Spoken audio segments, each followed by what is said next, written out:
গুৱাহাটীত বীৰ লাচিত থানাৰ উদ্যোগত ইফতাৰৰ আয়োজন।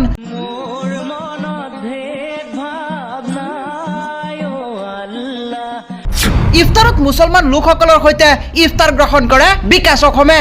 হয়, এইবাৰ বীৰ লাচিত থানা অসম কামৰূপ জিলা সমিতিৰ তৰফৰ পৰা গুৱাহাটীৰ ৰাজধানী মছজিদত ইফতাৰৰ আয়োজন কৰা হয়। এই ভিডিঅ'টো আপোনালোকে যিমান পাৰে শ্বেয়াৰ কৰি দিয়ক, কিয়নো এইবাৰ দেখিবলৈ পোৱা গৈছে বীৰ লাচিত থানা অসম কামৰূপ জিলা সমিতিৰ তৰফৰ পৰা ইফতাৰৰ আয়োজন কৰা হৈছে, য'ত উপস্থিত থাকে বীৰ লাচিত থানা অসম কামৰূপ জিলা সমিতিৰ মুখ্য সচিব বিকাশ অসমৰ লগতে বীৰ লাচিত থানা অসম কামৰূপ জিলা সমিতিৰ আন সদস্য। কিয়নো এইবাৰ ৰাজধানী মছজিদত এক বিশাল ইফতাৰৰ আয়োজন কৰিছে বীৰ লাচিত থানা অসমৰ তৰফৰ পৰা, য'ত প্ৰায় শতাধিক মুছলমান লোক একত্ৰিত হৈ ইফতাৰ গ্ৰহণ কৰিছে।